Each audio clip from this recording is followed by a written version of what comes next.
अस्सलाम वालेकुम। आज आपकी मुलाकात डॉक्टर तालत से बिजनेस फाइनेंस के 12वें लेक्चर में हो रही है। आज के इस लेक्चर में हम बेसिकली रेशियो एनालिसिस ही का जो थोड़ा बहुत पोर्शन रह गया है उसको कवर अप करेंगे एंड इंशाल्लाह इसके साथ ही एक नया टॉपिक जो है टाइम वैल्यू ऑफ मनी का, जो कि one of the most important topic in business finance है, उसको कवर अप करेंगे। इससे पहले कि मैं आज का लेक्चर शुरू करूं, मैं ये चाहूंगी कि हमने जो पिछले लेक्चर में कवर अप किया है उसको थोड़ा सा समराइज कर लें ताकि कंटिन्यूटी जो है वो बरकरार रहे। आपको याद होगा कि पिछले लेक्चर में हमने बात की ड्यूपॉन्ट आइडेंटिटी की।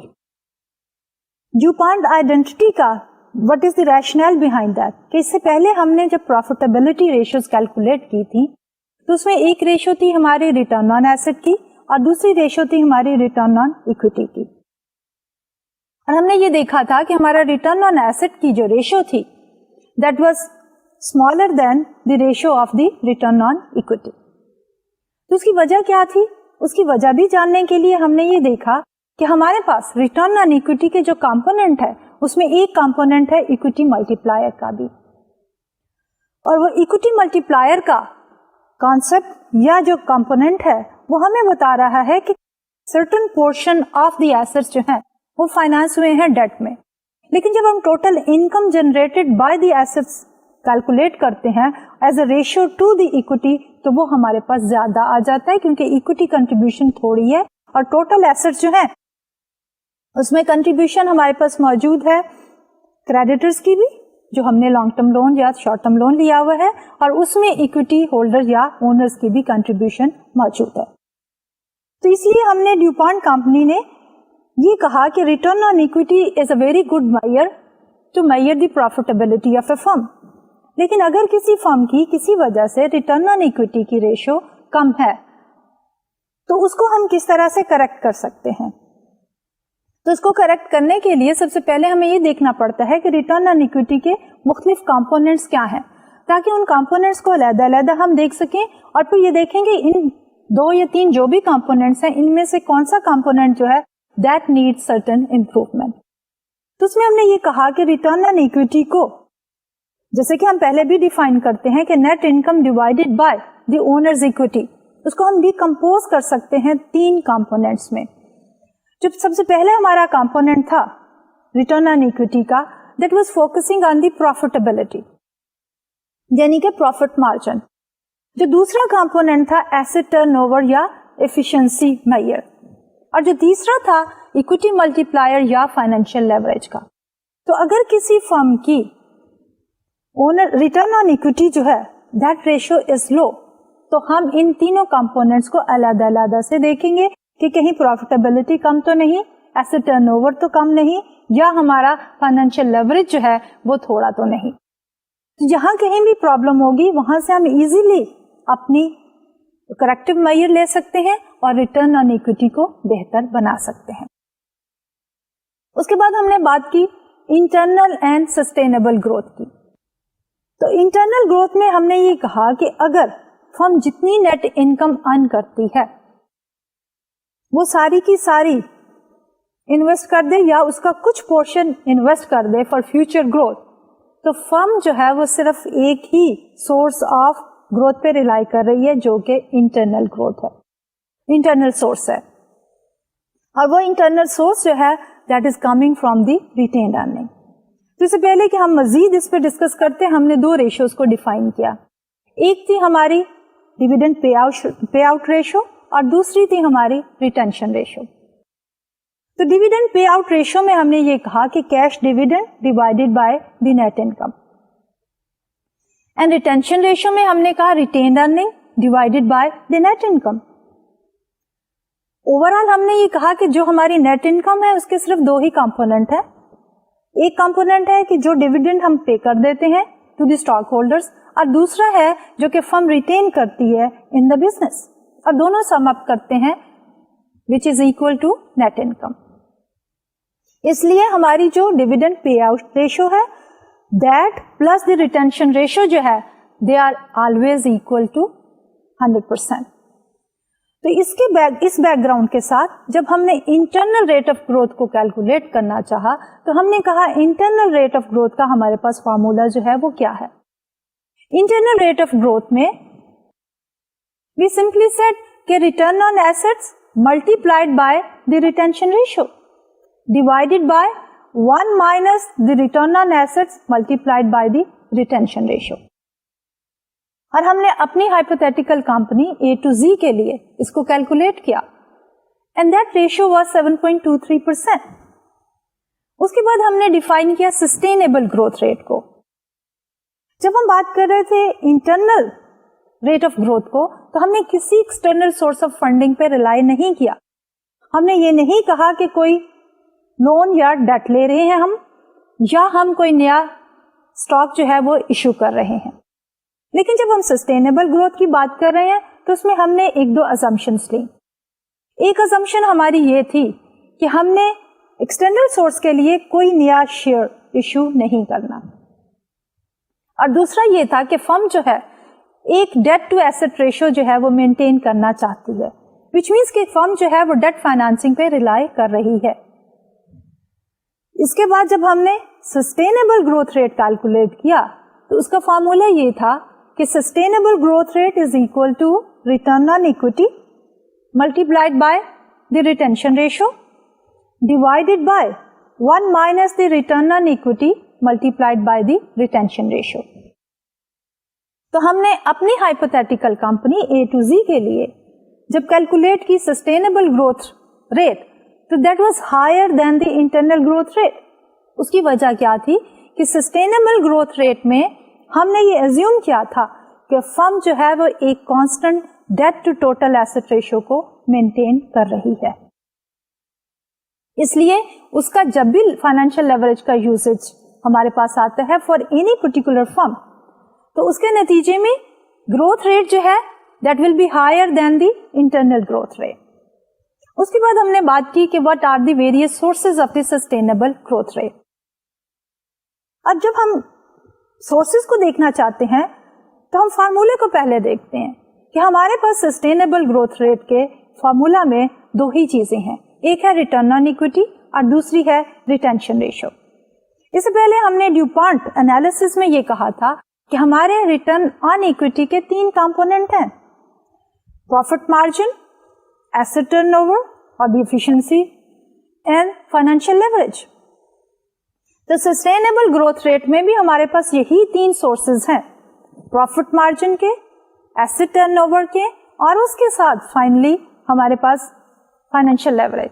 بس اس کے ساتھ ساتھ ہمارے پاس ایک 4th فیکٹر ایڈ اپ ہو گیا اور وہ ہے ہمارا ڈیویڈنڈ پے آؤٹ ریشو یا کہ ریٹینشن ریشو. تو ہم نے یہ کہا کہ ہمارے sources of sustainable growth rate جو ہیں وہ 4 ہیں. اگر پروفیٹیبلٹی بڑھ جائے گی تو سسٹینیبل گروتھ ریٹ زیادہ ہوگی, اگر ایسٹ ٹرن اوور زیادہ ہوگا تو سسٹینیبل گروتھ ریٹ زیادہ ہوگی, اگر فائنینشیل لیوریج جو ہے وہ ہائی ہوگا تو ہمارے سسٹینیبل گروتھ ریٹ بھی ہائی ہوگی. اور فائنلی اگر ڈیویڈنڈ پے آؤٹ ریشو لو ہو یا ہم اس کو یہ کہتے ہیں کہ ریٹینشن ریشو ہائی ہو تو اس کی وجہ سے بھی ہماری سسٹینیبل گروتھ ریٹ جو ہے وہ زیادہ ہو جائے گی. تو یہ تو تھا ہمارا تھوڑا سا overview of the previous lecture. اب ہم دیکھتے ہیں کہ آج کے لیکچر میں ہم نے کیا کیا ٹاپک کور کرنے ہیں. تو ہم کہہ رہے تھے کہ ہم فائنینشیل اسٹیٹمنٹس کو اینالائز کرتے ہیں اور اس کو مختلف پرپزز کے لیے یوز کرتے ہیں, اور اس انالیسز میں ہم نے یہ کہا تھا ایک ہے ہمارے پاس کامن سائز انالیسز اور دوسرا ہے ریشو انالیسز جس کو ابھی ہم نے کمپلیٹ کیا. تو آج کے لیکچر میں ہم یہ دیکھنا چاہیں گے کہ فائنینشیل اسٹیٹمنٹ انالیسز کے کیا کیا یوزز ہیں. تو اس میں ہم یہ دیکھیں گے کہ کچھ ہمارے پاس اس انالیسز کا انٹرنل یوز ہے اور کچھ جو ہے وہ ایکسٹرنل یوز بھی ہے. تو اس میں ہم ذکر کریں گے کہ انٹرنل یوزز کیا ہو سکتے ہیں اور ایکسٹرنل یوزز کیا ہو سکتے ہیں. پھر اس کے بعد ہم بات کریں گے بینچ مارکنگ کی, کہ جب بھی ہم نے کہیں بھی پرفارمنس کو ایویلویٹ کرنا ہوتا ہے تو ہم اس کو کمپیئر کرتے ہیں اگینسٹ سرٹن بینچ مارک یا ٹارگیٹس. تو بینچ مارکنگ جو ہے ہم وہ کس طرح کر سکتے ہیں. اور اس کے بعد سلائٹلی ہم بات کریں گے کہ یہ سارا انالیسس جو ہم کرتے ہیں اس کا انٹرنلی بھی ہم یوز کرتے ہیں, ایکسٹرنلی بھی کرتے ہیں. تو اس میں کوئی پرابلمس ہے انالیسس میں تو تھوڑے سے جو کامنلی انکاؤنٹرڈ پرابلم ہے ہم اس کے بارے میں بھی ذکر کریں گے. اور انشاءاللہ in the second half of the lecture हम एक नया टॉपिक जो है हमारा time value of money, which is one of the very very important topic in business finance, उसको हम डिस्कस करेंगे। और उसमें हम आज जो बात कवर अप करेंगे, विल टॉक अबाउट कि हमारे पास concept of the future value क्या है, लेकिन उससे पहले हम बात करेंगे कि हमारे पास सिंपल इंटरेस्ट क्या होता है और कंपाउंड इंटरेस्ट क्या होता है, और बेस्ड ऑन दिस कॉन्सेप्ट है हमारे पास फ्यूचर वैल्यू का क्या कॉन्सेप्ट है। और उसके बाद आने वाले लेक्चर्स में इंशाल्लाह हम इसी टाइम वैल्यू ऑफ मनी के टॉपिक को मजीद आगे लेके बढ़ते रहेंगे। तो हम अपना आज का लेक्चर शुरू करते हैं विद द टॉपिक ऑफ कि हम फाइनेंशियल स्टेटमेंट एनालिसिस, जो अभी हमने कहा कि कॉमन साइज एनालिसिस भी हम करते हैं और रेशियो एनालिसिस भी करते हैं, तो उसकी क्या क्या यूजेज हो सकते हैं। तो बेसिकली हमारे पास फाइनेंशियल स्टेटमेंट एनालिसिस के दो यूजेज हैं। एक तो है इंटरनल यूज। आपको याद होगा कि जब हमने शुरू भी बात की थी तो हमने कहा था कि जो मैनेजर्स हैं basically they are the one जो कि एक कॉर्पोरेशन को रन कर रहे होते हैं practically operational point of view से। तो ये मैनेजर्स जो हैं जब हमारे फाइनेंशियल स्टेटमेंट एनालिसिस को यूज करते हैं इंटरनली, तो we call it as the internal usage. तो बेसिकली दो जगहों पे हमारे पास इंटरनल यूसेज होता है फाइनेंशियल स्टेटमेंट का। एक बेसिकली है हमारे पास परफॉर्मेंस एवेल्युएशन। ओवरऑल जब भी किसी फर्म की परफॉर्मेंस को एवेल्युएट करना होता है तो we focus on the profitability. इसलिए हमारे पास जो प्रॉफिटेबिलिटी मेजर्स हैं, जिसमें हमने कहा था profit margin, return on assets, return on equity, तो ये सारी मेजर जो हैं they are used by the managers internally to evaluate the performance. इसके साथ साथ इसका एक और यूज भी हो सकता है कि अगर हम किसी ऐसी कंपनी की बात कर रहे हैं जिसके मुख्तलिफ डिविजन्स हैं, तो हर एक डिवीजन की अलग-अलग परफॉर्मेंस एवेल्युएशन के लिए भी हम फाइनेंशियल स्टेटमेंट एनालिसिस यूज कर सकते हैं, क्योंकि हर डिवीजन अपनी स्टेटमेंट्स बनाएगा, balance sheet, income statement separately. Division level पे जो फाइनेंशियल स्टेटमेंट्स होंगी उनको भी यूज किया जाएगा in order to evaluate the performance of each and every individual division of the firm. उसके साथ साथ एक और तरीके से भी इंटरनली हम यूज कर सकते हैं फाइनेंशियल स्टेटमेंट एनालिसिस को, कि हमारे जो मैनेजर्स होते हैं उन्होंने करंटली भी फर्म के अफेयर्स को मैनेज करना होता है और उसके साथ साथ फ्यूचर के लिए भी प्लानिंग करनी होती है। तो हमारा यही फाइनेंशियल स्टेटमेंट एनालिसिस जो है वो यूज हो सकता है for future planning and projection purposes. For example, अगर हम बात कर रहे हैं फाइनेंशियल मैनेजर की, तो फाइनेंशियल मैनेजर ने भी सेल फोरकास्ट की बेस के ऊपर और दूसरी इन्वेंट्री फोरकास्ट और दूसरी करंट एसेट फोरकास्ट के ऊपर बेस करके एक कैश बजट बनाना होता है, जो कि एक डिवाइस है for the future planning of the cash. उसमें उन्होंने प्रोजेक्ट करने होते हैं कि इन फ्यूचर हमारे कैश इनफ्लोज क्या होंगी और हमारे कैश आउटफ्लोज क्या होंगे। उसके साथ साथ जब भी हम बात कर रहे हैं फ्यूचर प्लानिंग की, तो हमारी फ्यूचर प्लानिंग जो है हमेशा बेस करती है ऑन सर्टेन प्रोजेक्शंस। तो उन प्रोजेक्शंस को वैलिडेट करने के लिए, उनकी ऑथेंटिसिटी एस्टैब्लिश करने के लिए हमारी ये फाइनेंशियल स्टेटमेंट एनालिसिस जो है वो हेल्प आउट करता है टू द इंटरनल मैनेजर्स। उसके बाद आ जाते हैं हमारे एक और कैटेगरी कि यही फाइनेंशियल स्टेटमेंट एनालिसिस जो है वो एक्सटर्नली भी यूज होता है। तो डेफिनेटली यहाँ पे हम बात कर रहे हैं द स्टेक होल्डर्स, क्योंकि हमने, आपको याद होगा कि पिछले चंद एक लेक्चर्स में बात की थी कि स्टॉक होल्डर्स या शेयर होल्डर्स जो हैं वो थे owners of the firm, but there are other stakeholders. Stakeholder जो कि डायरेक्टली या इनडायरेक्टली रिलेटेड हैं with the financial and other affairs of the firms. तो ये जो है हमारे स्टेक होल्डर्स, उसमें हम बात करते हैं हमारे कस्टमर्स, वो भी स्टेक होल्डर्स हैं। हमारे creditors are also the stakeholders, हमारे suppliers are the stakeholders. और उसके साथ साथ जब हम स्टेक होल्डर्स की ही कैटेगरी में मुख्तलिफ लोगों को डालते हैं तो हमारे कंपेटिटर्स जो हैं वो भी इसी कैटेगरीज में आ जाते हैं।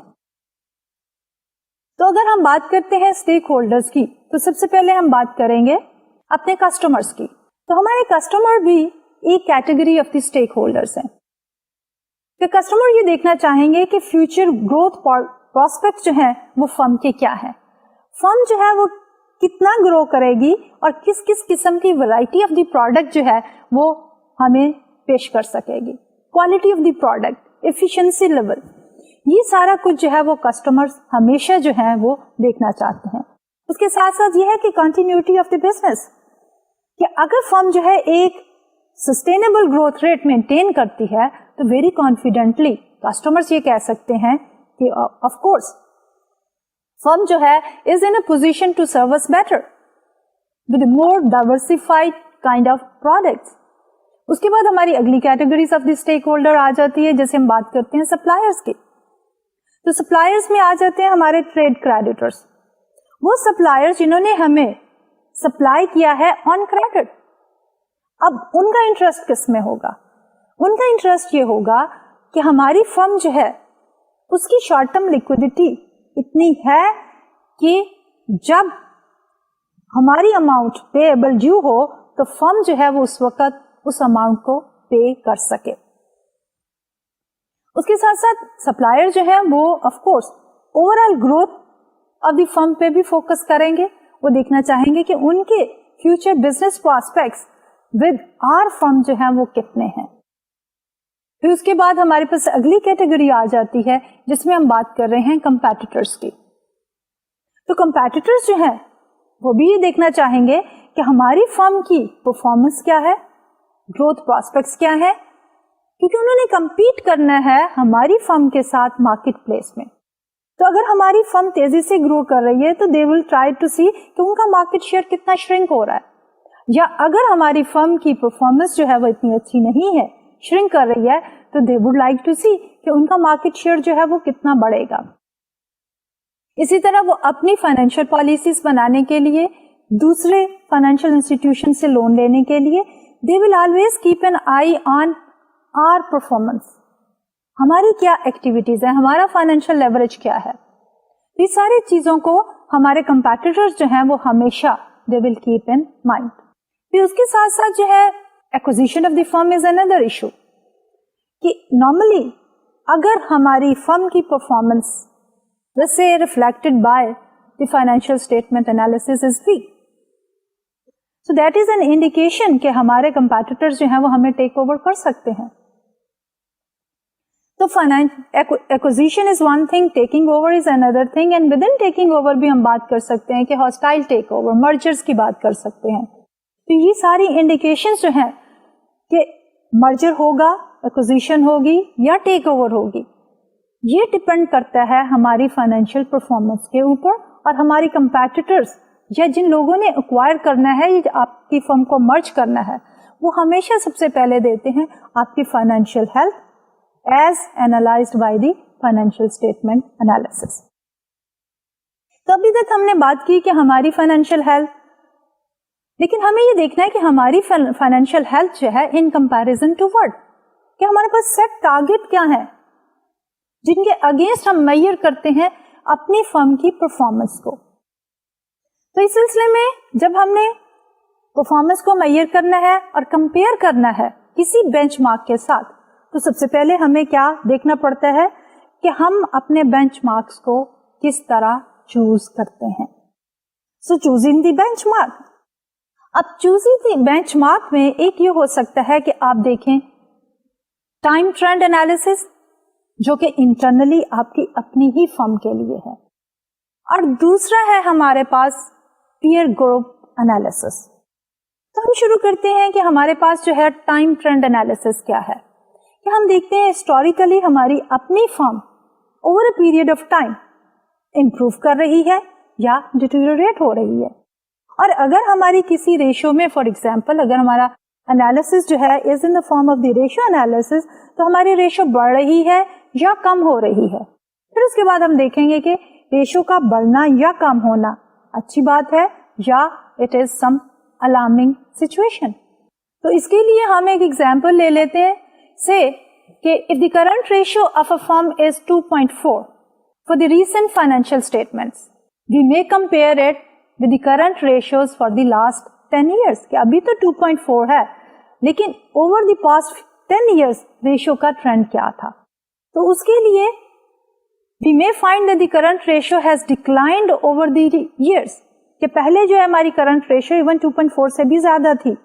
اب ہم یہ دیکھ رہے ہیں کہ پچھلے 10 سالوں میں ریشو ہماری جو ہے وہ 2.4 ہو گئی ہے ان دی موسٹ ریسنٹ ایئر میں. اس کی وجہ کیا ہو سکتی ہے؟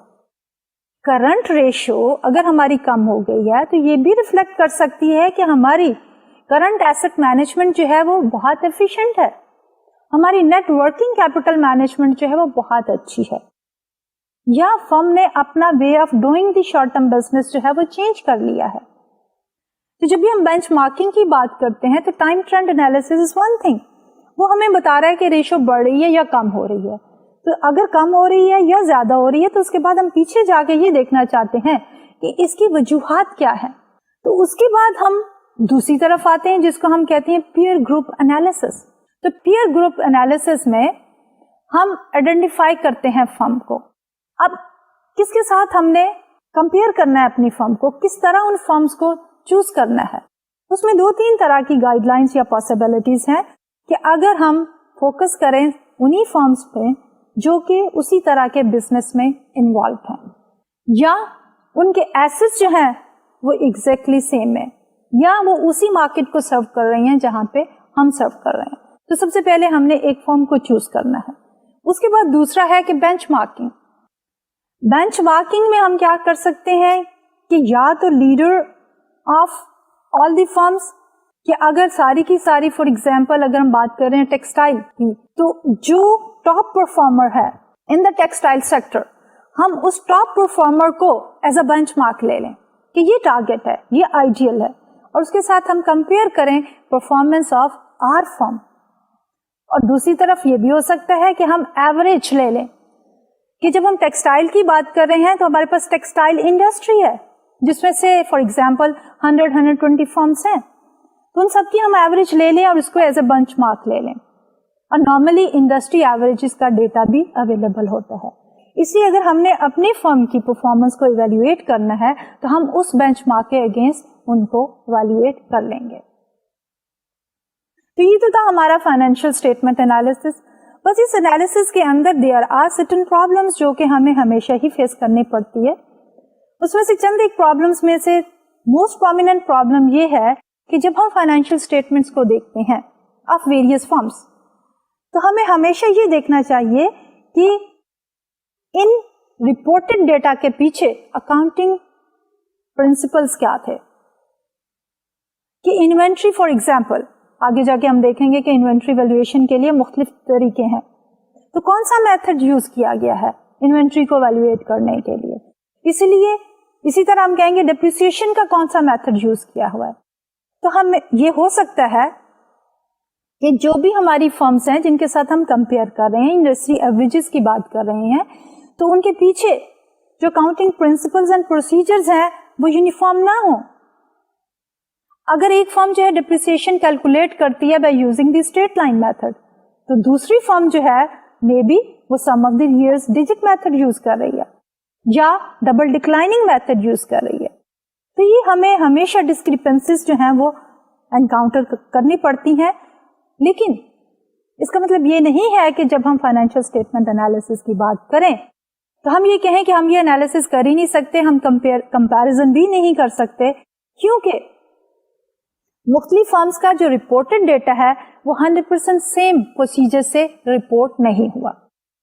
Despite all of these problems, میں کانفیڈنٹلی یہ کہہ سکتی ہوں کہ ہمیشہ ہمیں یہ انفارمیشن جو کہ اکاؤنٹنگ انفارمیشن ہے in the form of the balance sheet, income statement and other financial statements, it provides certain guidelines on the basis of which ایک فرم جو ہے اپنے فیوچر گروتھ پراسپیکٹس پہ فوکس کر سکتی ہے, اس کا انالیسس کر سکتی ہے اور اس کو کمپیئر کر سکتی ہے with the other firms in the market.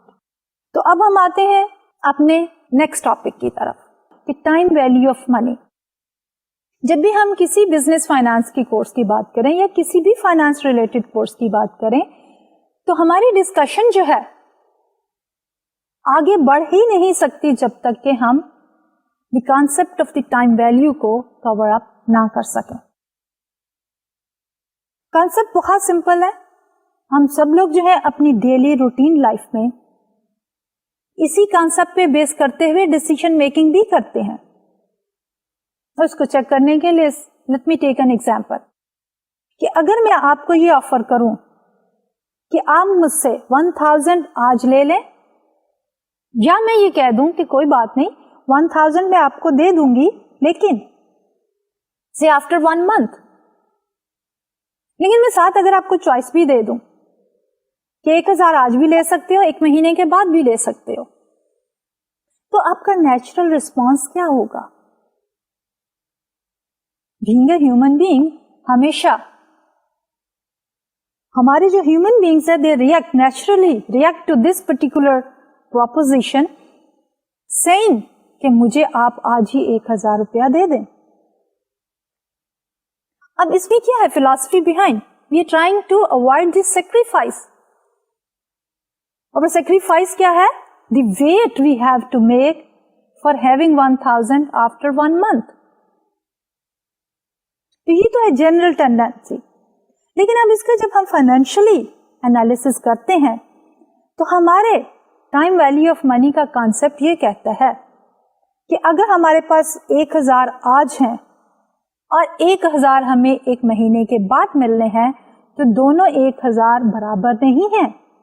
Numerically आज भी हमारे पास 1000 रुपए हैं, 1 महीने के बाद भी 1000 रुपए ही होंगे, लेकिन वो 1000 रुपए जो हमें 1 महीने के बाद मिलने हैं या 1 साल के बाद मिलने हैं, उनकी वर्थ जो है वो कम है एज कंपेयर टू 1000 जो हमें आज ही मिलना है।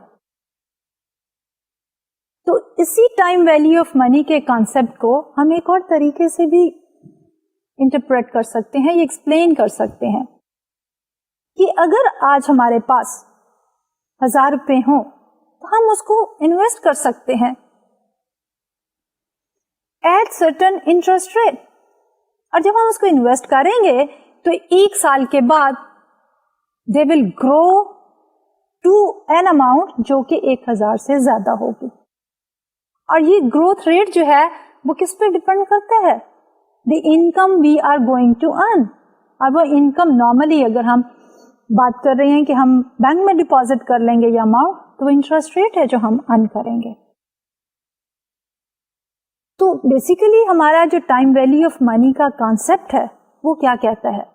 वो कहता ये है कि अगर हमारे पास कुछ अमाउंट ऑफ मनी आज है और कुछ अमाउंट ऑफ मनी हमें मिलेगी in future after some times, तो दोनों की वैल्यू जो है ऑल्दो न्यूमेरिकली अमाउंट सेम हो सकती है, जैसे मैंने कहा 1000, लेकिन एग्जैक्टली स्पीकिंग उनकी वर्थ बराबर नहीं होती, क्योंकि आज अगर हमें 1000 रुपए मिलते हैं तो हम उसको इन्वेस्ट करके उस पर मजीद अमाउंट अर्न करके साल के बाद वही अमाउंट हमारी ग्रो करके ज्यादा हो जाती है।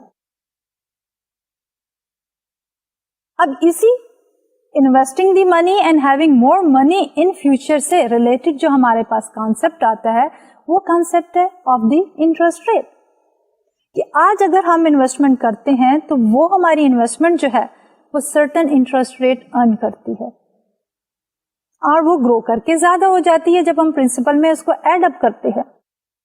लेकिन जब हम इंटरेस्ट रेट्स की भी बात करते हैं तो हमारे पास 2 तरह के इंटरेस्ट रेट्स हैं। एक है हमारे पास सिंपल इंटरेस्ट रेट और दूसरा है कंपाउंड इंटरेस्ट रेट। तो हम अपने डिस्कशन शुरू करते हैं विद सिंपल इंटरेस्ट रेट। तो उसके लिए हमारे पास कॉन्सेप्ट क्या है सिंपल इंटरेस्ट रेट का, कि in its most basic form हमारा interest is calculated by multiplying the principal amount जो कि हमने इन्वेस्ट की है बाय द इंटरेस्ट रेट जो कि हम नॉर्मली परसेंटेजेस में एक्सप्रेस करते हैं। उसके बाद हमारे पास आता है टाइम पीरियड्स, कि कितने अरसे के लिए इन्वेस्ट कर रहे हैं। यानी कि जब हम सिंपल इंटरेस्ट रेट की बात करते हैं तो हमारे पास 3 कंपोनेंट्स हैं। एक है कि हमारी प्रिंसिपल अमाउंट इन्वेस्टेड कितनी है, दूसरा ये है कि हमारा interest rate, normally interest rate जो है पर एनम होते हैं, कि एनुअल इंटरेस्ट रेट होते हैं अनलेस अदरवाइज नोटेड। और फिर आता है कि कितने टाइम पीरियड्स के लिए या कितने सालों के लिए, अगर एनुअल है तो कितने सालों के लिए हम इन्वेस्ट कर रहे हैं। तो सिंपल इंटरेस्ट रेट का जो हमारा फॉर्मूला है कैलकुलेशन ऑफ द इंटरेस्ट है, फिर हम कहेंगे कि टोटल अमाउंट कितनी ग्रो होती है, तो दैट इज इक्वल टू कि अगर हम कहें I is our simple interest is equal to P, जहां पे P है हमारी प्रिंसिपल अमाउंट जो हमने इन्वेस्ट की है, into R which is the interest rate, into T which is the time periods. तो अगर हमारा इंटरेस्ट रेट भी पर एनम है और T जो है वो टाइम पीरियड में है, तो हमारे पास I is equal to P into R into T. लेकिन जब हम बात करते हैं कंपाउंड इंटरेस्ट की, तो कंपाउंड इंटरेस्ट में हमारे पास थोड़ा सा फर्क है फ्रॉम द सिंपल इंटरेस्ट, कि सिंपल इंटरेस्ट में हमने अपनी एक प्रिंसिपल अमाउंट दी और उसके ऊपर इंटरेस्ट हर साल अर्न होता रहेगा, लेकिन जो हमारा इंटरेस्ट अर्न हो रहा है वो सिर्फ और सिर्फ प्रिंसिपल अमाउंट पे ही है. लेकिन जब हम कंपाउंड इंटरेस्ट की बात करते हैं तो उसमें हम ये अज्यूम करते हैं कि पहले साल जब हमने अमाउंट इन्वेस्ट की तो उसके ऊपर सर्टेन इंटरेस्ट हमने अर्न किया, लेकिन नेक्स्ट ईयर जब हमने इन्वेस्टमेंट की तो हमने कोई अमाउंट विथड्रॉ नहीं की, तो अब हमारी अमाउंट इन्वेस्टेड जो है that is the first year की principal plus the interest earn during the first year, और उसके ऊपर हमारा इंटरेस्ट अर्न होगा. जब हम थर्ड ईयर की बात करते हैं तो थर्ड ईयर में हम क्या इन्वेस्ट कर रहे होंगे, प्रिंसिपल अमाउंट, फर्स्ट ईयर का interest earn and second year का इंटरेस्ट अर्न. लेकिन फर्स्ट ईयर में जो हमने इंटरेस्ट अर्न किया होगा वो सिर्फ प्रिंसिपल अमाउंट पे होगा, जो सेकेंड ईयर में हमने अर्न किया होगा वो फर्स्ट ईयर की principal and interest and then interest on interest as well. इसको अगर हम फॉर्मली लिखना चाहें तो if the interest is left in the account to accumulate for a longer period, of course जब हमने लॉन्गर पीरियड की बात करनी है तो it should be longer than 1 year, क्योंकि हम कह रहे हैं कि हमारा इंटरेस्ट जो है वो नॉर्मली पर एनम हम एक्सप्रेस करते हैं. तो common practice requires that after interest is earn and credited for a given period, तो नेक्स्ट ईयर में हमारी जो नई सम होगी that will be equal to the principal plus the interest earn. So this compound interest अगर हमने उसको calculate करना हो तो उसका फॉर्मूला है I is equal to P into R to the power T. अब इसको जब हम कंपेयर करते हैं सिंपल इंटरेस्ट के साथ, तो सिंपल इंटरेस्ट में हमारा I was equal to P into R into T, multiplicative form. लेकिन जब हम कंपाउंड की बात कर रहे हैं then R I is equal to P into interest to the power T. तो therefore इसकी वैल्यू जो है that will be larger than this simple interest amount. अब हम based on this, after introducing this simple and the compound interest, we come to the topic of the future value.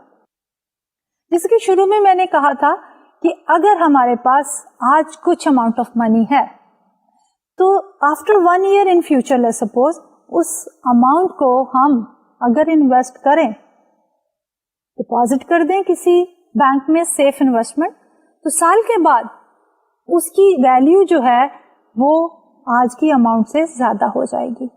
यानी अगर हम 1000 आज invest करते हैं और इसके साथ हमें चाहिए कि कोई इंटरेस्ट रेट भी हो, और वो इंटरेस्ट रेट जो है वो हमें बताता है कि ये अमाउंट ग्रो करके कितनी हो जाएगी. तो अगर हमारा interest rate is let's suppose 5% या 10%, तो अगर 1000 आज हम जमा कराते हैं फॉर 1 ईयर ओनली, तो साल के बाद हमारे पास कितनी अमाउंट होगी, प्रिंसिपल में हम एड अप कर देंगे जो इंटरेस्ट हमने अर्न किया है. तो इन अदर वर्ड्स आज की अमाउंट की वर्थ फ्यूचर में ज्यादा होगी और उसी को हम कहते हैं फ्यूचर वैल्यू. इसके लिए लेट्स टेक एन एग्जांपल. अब इस एग्जांपल में हम कह रहे हैं कि सिंपल इंटरेस्ट का फॉर्मूला, जैसे कि पहले कहा था हमने, कि simple interest is calculated as I is equal to P times R into T. अब इसमें हम कह रहे हैं कि सपोज हम 1000 रुपीज या $1000 डिपॉजिट करा रहे हैं और टाइम पीरियड है 3 इयर्स का, और इसमें हम इंटरेस्ट कह रहे हैं 8%. तो हमारे पास जो इंटरेस्ट अर्न होगा सिंपल इंटरेस्ट वो होगा 1000 multiplied by R which is 0.08 multiplied by T which is 3.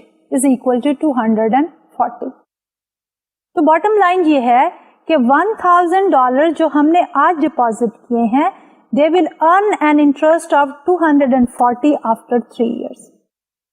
اب اس 1000 کی فیوچر ویلیو کیا ہوگی after 3 years? So that will be simply کہ ہماری principal plus the interest earned is equal to the future value. So here we have 1000 plus interest earned which is 240 is equal to 1240. اور اسی چیز کو ہم in the form of the formula بھی لکھ سکتے ہیں کہ future value is equal to P into 1 plus RT. اور ہماری اس ایگزامپل میں principal amount is 1000. So we have 1000 plus the interest amount 1000 into 0.08 into 3 240. So the total future value will be 1240 rupees. اب اس کو اگر ہم جنرلائز کرنا چاہیں, generalisation میں ہم ایک جنرل فارمولا لکھتے ہیں جس میں ہر ایک اماؤنٹ کو پلگ ان کرنے کے بعد we can calculate the future value. تو ہماری جنرلائز فارم میں فیوچر ویلیو کا فارمولا کیا ہوگا؟ In one period case the formula for the future value can be written as کہ future value is equal to C not into 1 plus R, جہاں پہ سی not جو ہے ہمارا کیش فلو آج کے ٹائم پیریڈ یعنی 0 کے اوپر, اور آر جو ہے وہ ہمارا اپروپریٹ انٹرسٹ ریٹ ہے. اب اسی سلسلے میں اگر ہم ایک ایگزامپل لیں تو ایگزامپل میں ہم کہہ رہے ہیں future value for a lump sum, اور اس میں ہم ایزیوم کر رہے ہیں کہ if $100 are invested at 10% interest rate, تو فیوچر ویلیو اس کی کیا ہوگی for each of the coming year.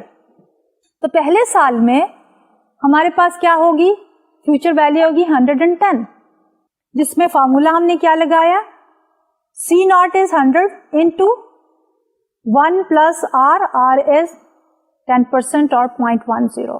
So 100 into 1 plus 0.10 is equal to 110. اب اس سے پہلے جو ہم نے کیلکولیشن کی تھی that was for the simple interest. اب یہ جو ہم کیلکولیشن کر رہے ہیں this is related to the compound interest, جس میں ہم یہ کہہ رہے ہیں کہ ہم جو اماؤنٹ انٹرسٹ کی ارن کر رہے ہیں اس کو withdraw نہیں کر رہے, اس کو ہم اوریجنل انویسٹمنٹ کے ساتھ ہی ایڈ اپ کرتے چلے جاتے ہیں. تو دوسرے سال میں اب ہمارے پاس سی ناٹ کتنی ہو گئی 110 into 1 plus 0.10, اور اس کو ہم ایک اور طریقے سے بھی لکھ سکتے ہیں کہ سی ناٹ اوریجنل لے لیں 100 اور پھر اس کو ہم کریں 1 plus r to the power t. تو ہمارے پاس r is 0.10 اور t اب ہمارے پاس 2 ہو گیا. تو we have 100 into 1.10 to the power 2. So that is equal to 121. جب ہم تھرڈ ایئر میں آتے ہیں تو اگین آپ کی new investment is 121 into 1 plus 0.10, یا ہم جنرل فارمولا لکھتے ہیں تو اس میں ہم سی ناٹ کر کے 1 plus r to the power 3 کر دیں. تو اب ہمارے پاس آ گئی اماؤنٹ کہ 100 into 1.10 to the power 3 which is equal to 133.10.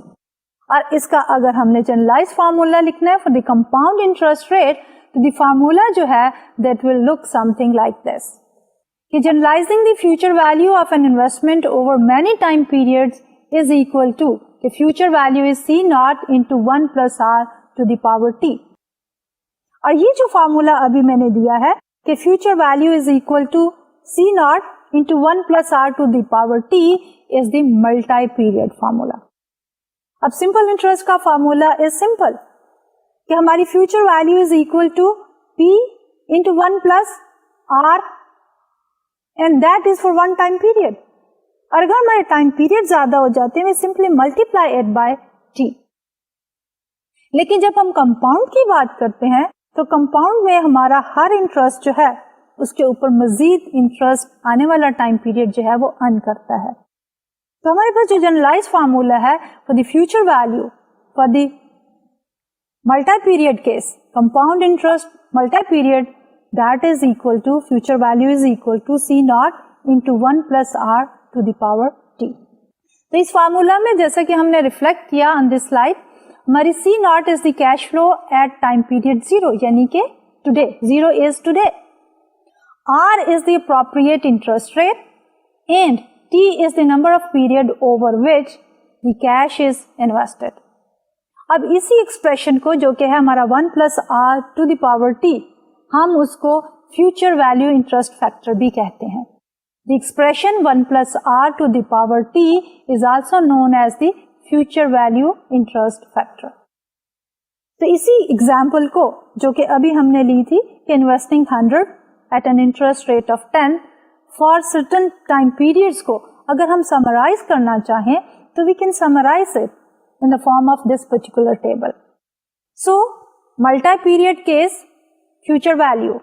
پہلے کالم میں ہم نے years لیے ہیں اور یہ ہم نے کیلکولیشن کی ہے for the 5 years only. پہلے سال میں ہمارے پاس بگننگ اماؤنٹ ہے 100, اس کے اوپر انٹرسٹ ہم نے ارن کیا ہے 10, اینڈنگ اماؤنٹ ہمارے پاس ہو گئی 110. نیکسٹ ایئر سیکنڈ ایئر میں ہمارے پاس بگننگ اماؤنٹ ہو گئی 110 اور اس کے اوپر ہم نے 10% انٹرسٹ ارن کیا 11 اور اینڈنگ اماؤنٹ ہو گئی 121, یعنی beginning plus the interest earned is equal to the ending amount. Third year میں ہمارے پاس بگننگ اماؤنٹ از 121, اس کے اوپر 10% انٹرسٹ از 12.10 اور اینڈنگ اماؤنٹ جو ہے دیٹ از 133.10. فورتھ ایئر میں we start with 133.10, we earn an interest of 13.31 اور ending amount ہے 146.41. اور دی ففتھ ایئر میں ہمارے پاس بگننگ اماؤنٹ ہے 146.41, اس کے اوپر انٹرسٹ ہم ارن کر رہے ہیں 14.60 اینڈ اینڈنگ اماؤنٹ از 161.05.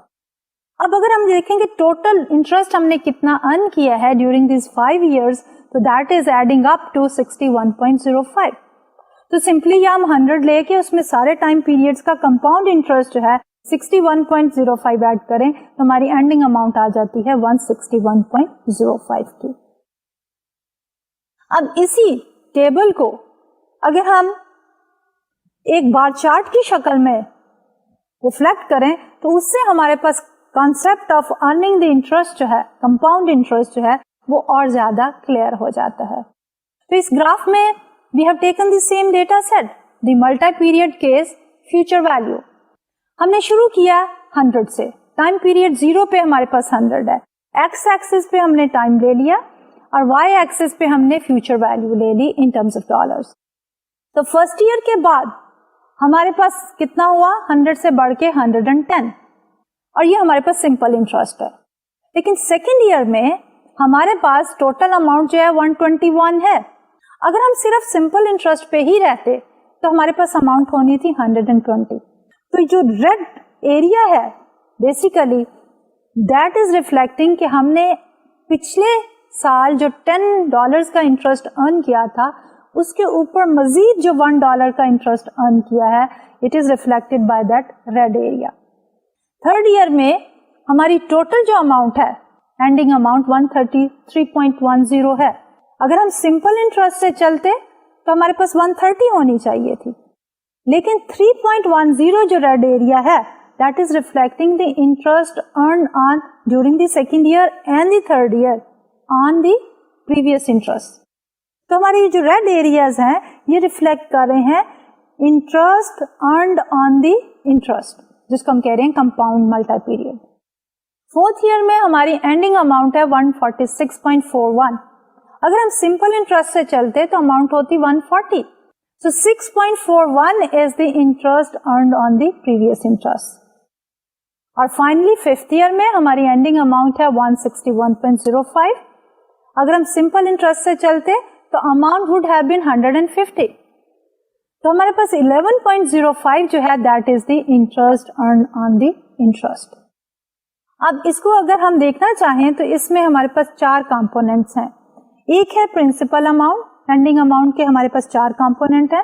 ایک ہے پرنسپل اماؤنٹ, ایک ہے سمپل انٹرسٹ ارن, ایک ہے interest earned on the interest, and final ہمارے پاس آ جاتی ہے اینڈنگ اماؤنٹ. تو اسی چیز کو اگر ہم نے یہ دیکھنا چاہیں कि इंटरेस्ट रेट के चेंज होने से हमारी फ्यूचर वैल्यू पे क्या असर पड़ता है। तो ये जो है हमने रिफ्लेक्ट किया है with the help of this graph. और सिंपली अगर हम देखें कि जितना हमारा इंटरेस्ट रेट जो है वो ज्यादा होता चला जाएगा तो हमारी अमाउंट जो है वो ज्यादा तेजी से बढ़ना शुरू हो जाएगी। So that we have reflected on this graph here कि टाइम हमने लिया है एक्स एक्सिस पे और future value in terms of $1 only on the Y axis. तो जब हमारे पास इंटरेस्ट रेट 0% है तो हमारे पास एक स्ट्रेट हॉरिजॉन्टल लाइन है, 5% है तो लाइन इज इंक्रीजिंग, 10% से increasing at a higher rate, 15% से और तेजी से और 20% से मजीद तेजी से बढ़ती है। तो इसका मतलब ये है कि जो इंटरेस्ट रेट जो है वो बढ़ता चला जाता है हमारा फ्यूचर वैल्यू फैक्टर बढ़ जाएगा और हमारी अमाउंट अर्न जो है वो ज्यादा से ज्यादा होती चली जाएगी। इसी चीज को अगर हम एक और ग्राफ में दिखाना चाहें तो we have reflected that future value and compounding. और इसमें अगर हम एक 40% का इंटरेस्ट रेट ले, बात वो हमारी जो चल रही है वो फ्यूचर वैल्यू ही की है, लेकिन हम उसमें कॉन्सेप्ट एडअप कर रहे हैं कंपाउंडिंग का कि जो हमारा इंटरेस्ट रेट हायर होता है अमाउंट बढ़ती है, लेकिन जो number of periods compound period बढ़ते चले जाते हैं तो हमारे पास इंटरेस्ट अर्न्ड ऑन इंटरेस्ट जो है वो भी बढ़ता चला जाता है। और इसी चीज को हमने इस ग्राफ में रिफ्लेक्ट किया है कि हमारे पास आज अगर 1.10 है तो 1 ईयर के बाद वो 1.54 हो जाएगा अगर इंटरेस्ट रेट इज 40%, और 5th ईयर में $1 जो है that will be equal to 5.92 अगर हमारे पास इंटरेस्ट रेट इज 40%। और इसका एक और हल है कि instead of making the calculations हमारे पास फ्यूचर वैल्यू टेबल्स जो हैं दे आर नॉर्मली अवेलेबल। तो हम क्या करते हैं कि उन टेबल से डेटा लेके we multiply it by the principal amount and we get the ending value. तो एक हमने छोटा सा portion of the future value table जो है वो यहाँ पे शो किया हुआ है कि number of time periods column number 1, row number 1 में हमारे पास इंटरेस्ट रेट है। तो अगर हम लेट्स सपोज देखना चाह रहे हैं कि 10% के ऊपर 5 इयर्स में इंटरेस्ट 5 अर्न करना है हमने, तो हमारे पास फ्यूचर वैल्यू इंटरेस्ट फैक्टर क्या होगा, तो that value is equal to 1.6105। तो सिंपली अभी जो हमने पीछे एग्जांपल ली है, in order to do all of these calculations हमें फॉर्मूला यूज करना पड़ता है जिसमें हम कहते हैं 1 + r to the power t। वही फ्यूचर वैल्यू इंटरेस्ट फैक्टर जो कि 1 + r to the power t जो है that is reflected in this particular slide. तो यहाँ पे हम 5 टाइम पीरियड्स ले लेंगे, 10% इंटरेस्ट रेट के ऊपर हमारी वैल्यू इज 1.6105। तो हम सिंपली 100 को लेके मल्टीप्लाई कर देंगे bye 1.6105, so we'll get the same value. So that is a shortcut to the calculations by using the future value interest factor table. तो ये तो था हमारा आज का लेक्चर। इससे पहले कि मैं आज का लेक्चर कंक्लूड करूं, मैं ये चाहूंगी कि हम थोड़ा सा रिवाइज कर लें कि हमने आज के लेक्चर में कौन कौन से टॉपिक्स कवर किए हैं। तो आज के लेक्चर में बेसिकली हमने डिस्कशन शुरू की on the financial statement analysis he, rather it was the continuation of the previous lectures discussion. तो उसमें हमने बात की कि हमारे पास जो है इंटरनल ग्रोथ रेट क्या होता है और सस्टेनेबल ग्रोथ रेट क्या होता है, और फिर उसमें हमने बात की कि हमारे पास डिविडेंड पे आउट रेशियो क्या होती है और रिटेंशन रेशियो क्या होती है। तो जब हम कैलकुलेट करते हैं इंटरनल ग्रोथ रेट तो उसमें हमारे पास फॉर्मूला जो है वो ये है कि हमारे पास internal growth rate is equal to return on assets multiplied by the retention ratio and that again divided by 1 minus the return on assets multiplied by the retention ratio. तो हमारे पास जो कंपोनेंट है वो सिर्फ रिटर्न ऑन एसेट्स है और retention ratio है, जो रिफ्लेक्ट कर रहा है कि हमारे पास ग्रोथ का एक ही सोर्स है and that is the internal. वो इंटरनल सोर्स है कि जो कंपनी ने अर्निंग्स रिटेन की है इन द बिजनेस। दूसरी तरफ जब हम सस्टेनेबल ग्रोथ की बात करते हैं तो इसमें हम एज्यूम करते हैं कि फर्म जो है वो एक particular ratio of debt to total assets maintain करना चाहती है। तो इस सिलसिले में, इस पर्सपेक्टिव में जब हम कैलकुलेट करते हैं sustainable growth rate So that is equal to return on equity multiplied by the retention ratio divided by 1 minus the return on equity multiplied by the retention ratio. तो अब हमारे पास सोर्सेज जो है वो इंटरनल भी हैं, एक्सटर्नल भी हैं, और अगर हम ओवरऑल सस्टेनेबल ग्रोथ रेट के सोर्सेज को देखना चाहते हैं तो उसमें हमारे पास profit margin is 1, then operating efficiency in the form of the asset turnover, and finally उसके बाद हमारे पास आता है financial leverage and the retention ratio. फिर हमने बात की कि हमारी ये जो फाइनेंशियल स्टेटमेंट एनालिसिस है इनके इंटरनल यूजेस भी हैं और इनके एक्सटर्नल यूजेस भी हैं. इंटरनली मैनेजर्स इनको यूज करते हैं फॉर परफॉर्मेंस एवेल्युएशन और मेकिंग द फ्यूचर प्लान्स.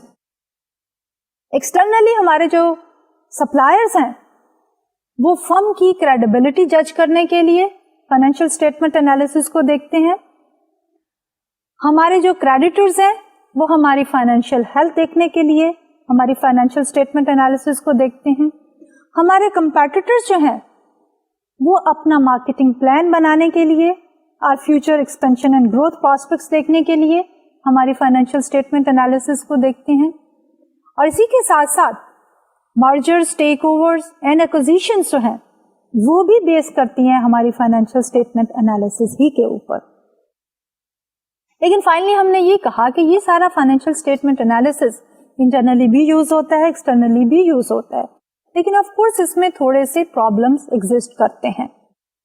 और वो प्रॉब्लम्स में हमने ये कहा कि जो हमारी फाइनेंशियल स्टेटमेंट्स मुख्तलिफ कंपनीज बनाती हैं they do not necessarily follow the same procedures, लेकिन डिस्पाइट द फैक्ट कि प्रोसीजर्स आर डिफरेंट स्टिल हम रिलाई कर सकते हैं ऑन द फाइनेंशियल स्टेटमेंट्स. और फाइनली हमने आज के लेक्चर में एक बहुत ही इंपॉर्टेंट टॉपिक ऑफ फाइनेंस को डिस्कस करना शुरू किया, which is the time value of money. इस सिलसिले में हमने बात की सिंपल इंटरेस्ट रेट की और कंपाउंड इंटरेस्ट रेट की, और उसके बाद हमने बात की फ्यूचर वैल्यू की. इंशाल्लाह अगले लेक्चर में हम इसी टाइम वैल्यू ऑफ मनी के कॉन्सेप्ट को मजीद आगे लेके बढ़ेंगे और हम डिस्कशन शुरू करेंगे present value and the other related concept. तो आज के लिए डॉक्टर तलत को इजाजत दीजिए.